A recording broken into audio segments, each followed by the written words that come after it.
আগে এই ভিডিওটা দেখেন। হাসনাত আব্দুল্লাহ, লুঙ্গি ডান্স কোন সিনেমার গান? এটা ইন্ডিয়ান একটা ভারতীয় ফিল্মের খুব সম্ভবত এটা গান, লুঙ্গি ডান্স। খুব সম্ভবত, আমি নিশ্চিত না, কারণ আমি গানটা শুনেছি কিন্তু কখনো দেখার সুযোগ হয়নি বা দেখিনি। গতকাল রাতে ধানমন্ডি 32-এর আশেপাশে শুনেননি? গতকাল এই বিষয়টি এসেছে, মানে শুনেছি। দেখুন, বঙ্গবন্ধু একটি মীমাংসিত সত্য এবং মীমাংসিত বিষয় ইতিহাসে। আমি প্রশ্নটা ছিল শুনেছেন, শুনেননি? হ্যাঁ, আমি শুনেছি, আমার হলেও শুনেছি এবং ঢাকা বিশ্ববিদ্যালয়ে আমি শুনেছি এবং সেটিকে ডিজোন করার কোনো সুযোগ নেই। আমার প্রশ্ন শুধু অতটুকুই ছিল, শুনেছেন অথবা শুনেননি। জি, আমি একটু বলছি, লুঙ্গি ডান্স হচ্ছে চেন্নাই এক্সপ্রেসের সিনেমার গান। এটা 2013 সালে মুক্তি পেয়েছে সিনেমাটি, এবং এই গানটিতে কণ্ঠ দিয়েছেন হানি সিং নামে একজন গায়ক, এবং এই গানটি রজনীকান্তকে ট্রিবিউট করে এই গানটি করা। মানে তারা তাদের সিনিয়র অভিনেতাদেরও এতটাই সম্মান দেন যে এইরকম একটা বড় সিনেমায় শুধুমাত্র তাকে ট্রিবিউট করে একটি গান করা হয়েছে। এখন আপনাকে প্রশ্ন করতে চাই, গতকাল রাতে ধানমন্ডিতে যারা লুঙ্গি ডান্স করেছেন তারা কারা? আমি এখানে তৃতীয় কোন পক্ষ এমন কেউ করেছে, আমরা করিনি, ষড়যন্ত্রের গন্ধ, গত 15 বছর এগুলো আমি শুনেছি। হাসনাত আব্দুল্লাহ, বেশ শুনেছি।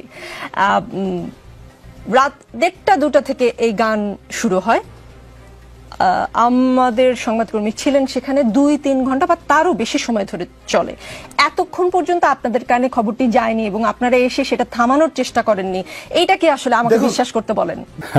মাইয়ার খুব লাগিছে লুঙ্গি ডান্স নিয়ে দেখতেছি। দাঁড়াও মাইয়া, তোমার ড্যাডির লুঙ্গি খুলে দিচ্ছি, আসো। লুঙ্গি ডান্স কেন দেওয়া যাবি না?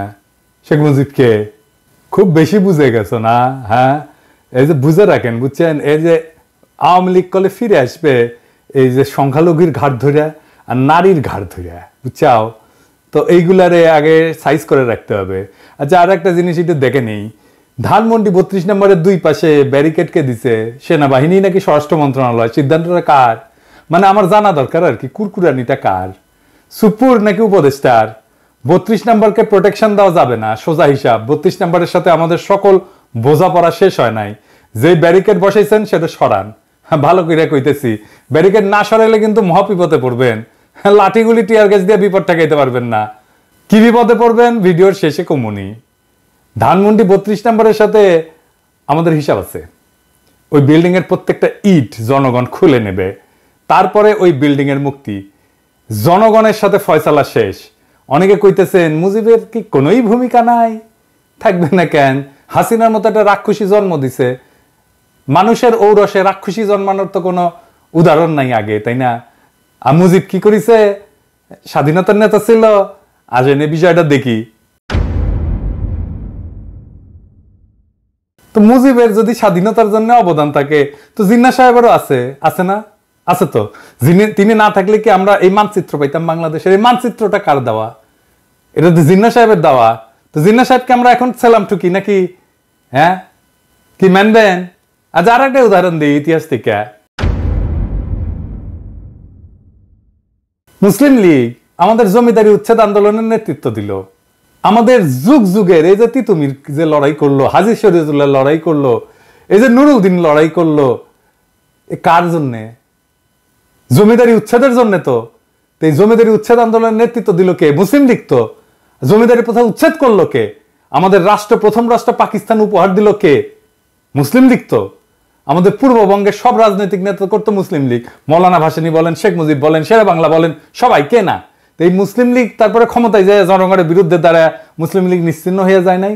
আমরা কি এখন মুসলিম লীগের নামে জয়ধ্বনি দেই, জয়গান করি? মুসলিম লীগের নামে করি না।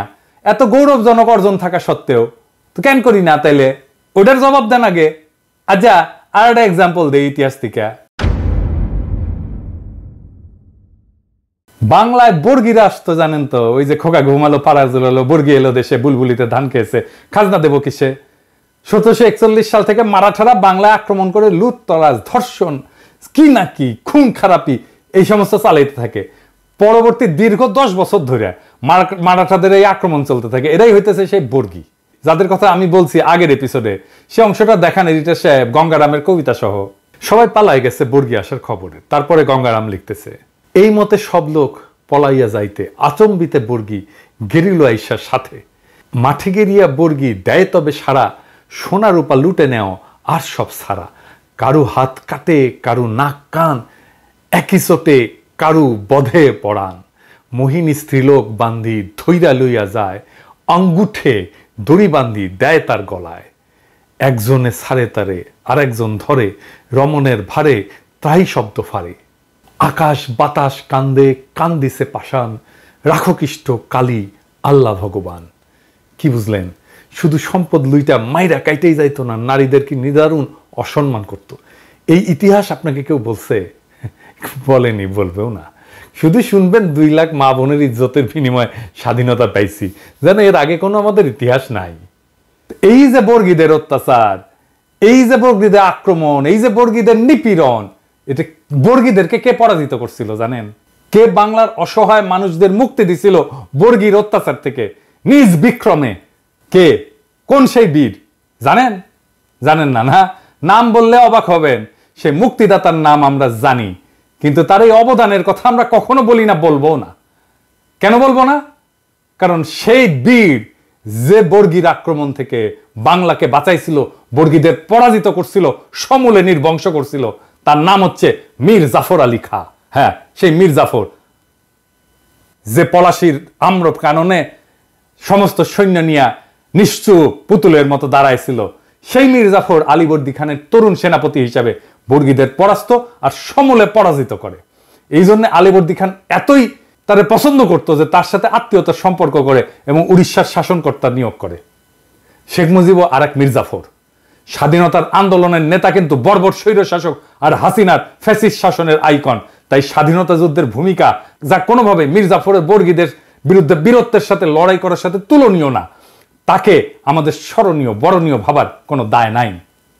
মীর জাফরের বিশ্বাসঘাতকতা তার মুক্তিদাতার ভূমিকাকে যেভাবে নিশ্চিহ্ন করে দিচ্ছে, ঠিক একইভাবে স্বাধীনতা যুদ্ধে মুজিবের ভূমিকাকে আমরা কোনোভাবেই সেলিব্রেট করতে পারি না। তার স্বৈর শাসন এবং তার ফ্যাসিবাদের আইকন হওয়া তার মুক্তিযুদ্ধের স্বাধীনতার ভূমিকাকে নিশ্চিহ্ন করে দিচ্ছে। যদি মুজিবকে সেলিব্রেট করতে হয়, তাহলে বর্গীদের বিরুদ্ধে মীর জাফরের বিরুদ্ধকে আগে সেলিব্রেট করতে হবে। তাই 32 নম্বরের প্রত্যেকটা ইট আমরা খুলে নেব, ওই বাড়ির ডিনামাইট মাইরা ধুলা মিশাই দেব। ওইটা ফ্যাসিবাদের আইকন। ওই ব্যারিকেড রাখছে না, ওই ব্যারিকেডের উপরে মুদবেন লাইন ধরে স্যাট স্যাট করে, আর প্লাস্টিকের প্যাকেটে করে কাঁচা গু নিয়ে যায় ওর মধ্যে ছুঁড়ে মারবেন। মানুষের গু হোক, কুকুরের গু হোক, বিড়ালের গু হোক, যাই হোক, ভিতরে ছুঁড়ে মারবেন। যতদিন ওই ব্যারিকেড রাখবে ততদিন ছুড়বেন, ততদিন মুদবেন ওইটার উপরে। কোনোভাবে ওই বাড়িকে টিকতে দিবেন না। মনে রাখবেন, ওই বাড়িতে যদি সংস্কার কাজে কেউ হাত দেয়, সেই এই ফ্যাসিবাদের পুনরুত্থানের জন্য কাজ করতেছে। সেনা পাহারা জয় রাখছেন, সরায় ফেলেন। জনগণের অসমাপ্ত কাজ সমাপ্ত করতে দেন। 15ই আগস্ট গণতন্ত্র মুক্তি দিবস, বাংলাদেশের মানুষ উৎসব করবে, আমরা উৎসব করব। তুই বলার কে রে? হ্যাঁ, লুঙ্গি ড্যান্স না কি করছে? 100 বার করবো লুঙ্গি ড্যান্স। মুজিব বন্দনা বাংলাদেশে করা যাবে না। এই যে যারা কয় যে করলে ইতিহাসের বিরুদ্ধে হবে, ওদের বলবেন মীর জাফর আলী খাঁকে তাইলে আমাদের আগে সম্মান দিতে হবে। ওইটা ইতিহাস না? বর্গীর আক্রমণ ইতিহাস না? খালি পাকিস্তানের শোষণই ইতিহাস? পাকিস্তানের শোষণ তো বর্গীর আক্রমণের তুলনায় কিছুই ছিল না। মুজিবের আগে মীর জাফরের হিস্সা আছে বাংলার ইতিহাসে, তাহলে ওইটা নিশ্চিত করেন। তো মাইয়া সাবধান হইয়া যাও। এরপরে যদি বাড়াবাড়ি করো না, আজকে কিছু কইলাম না, আজকে খালি ওয়ার্নিং দিয়ে গেলাম, এরপরে যদি কিছু করো না, তোমার কালো ধর্ম এমকে করে ধর্ম টের পাবা। এবার আসেন একজন শহীদের আলাপ করি। 20 জুলাই ঢাকার সাভার বাসস্ট্যান্ডে গুলিতে নিহত হয় ক্ষুদ্র ব্যবসায়ী কুরমান শেখ। কুরমান শেখ ছিল শারীরিক প্রতিবন্ধী। সে প্রতিবন্ধী ভাতাও পেত। কালুখালীর রতনদিয়া রেল লাইনের পাশে জরাজীর্ণ টিনের ঘর ছাড়া তার কোনো সম্পদ নাই। 1.5 দশক ধরে ঢাকার সাভার বাসস্ট্যান্ডে একটা ছোট্ট ঘরে দৈনিক ভাড়া ভিত্তিতে মুরগির ব্যবসা করতেন। সাভার মাছবাজারের পেছনে ভাড়া বাসায় স্ত্রী শিল্পী খাতুন, ছেলে রমজান শেখ এবং মেয়ে মিতু আক্তারকে নিয়ে বাস করতেন তিনি। দরিদ্র ছিলেন, কিন্তু সুখের সংসার ছিল। ছেলে রমজান শেখ জগন্নাথ বিশ্ববিদ্যালয়ের লোক প্রশাসন বিভাগের 4র্থ বর্ষে, মেয়ে মিতু আক্তার ইউরোপিয়ান ইউনিভার্সিটিতে BBA 1ম বর্ষে পড়াশোনা করতেন। সংঘর্ষের দিন সাভার এলাকায় অনেকের দেখাদেখি কুরমান শেখ দোকান খুলেছিলেন। কুরমান শেখের ছেলে রমজান বলেন, দুপুরে সংঘর্ষ শুরু হলে আব্বু দোকান বন্ধ করে পেছনের মাছবাজার এলাকায় বরফ কলের ভেতর আশ্রয় নেন। এ সময় অনেকেই সেখানে আশ্রয় নেন। আমার এক চাচাও ছিলেন। পুলিশ হঠাৎ বাজারে ঢুকে বরফ কলের কাছে এসে গুলি করতে শুরু করে। নিহত কুরমান শেখের স্ত্রী শিল্পী খাতুন বলেন, সে প্রতিবন্ধী ভাতাও পেত, সোজা হয়ে দাঁড়াতে পারত না, ঠিকমতো হাঁটতেও পারত না। ছেলেকে বিসিএস ক্যাডার এবং মেয়েকে ব্যাংকার বানাবে বলে অনেক কষ্ট করত। সে কোনো দল করত না। আমার স্বামী হাত জোর করে পুলিশের কাছে বলেছিল, স্যার আমি অসুস্থ, ব্যবসা করে খাই, আমারে গুলি কইরেন না। এরপর গুলি করে হত্যা করে পুলিশ কুরমান শেখকে নির্বিকারভাবে। হাসিনার পুলিশ এভাবেই হয়ে উঠেছিল ট্রিগার হ্যাপি, ইনডেমনিটি পাওয়া উর্দি পরা খুনি, যাদের খুন, দুর্নীতি, নির্যাতন, নিপীড়ন করলে কোনো শাস্তি পাওয়ার কোনো ভয় ছিল না। এই বিপ্লবের প্রথম প্রহরেই সেই পুলিশ নিদারুণভাবে কাপুরুষের মতো পরাস্ত হয়েছে সারা দেশে। এদের পান্ডারা হয়েছে পলাতক।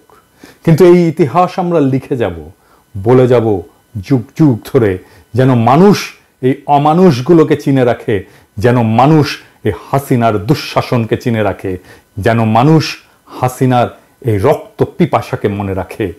ইনকিলাব জিন্দাবাদ।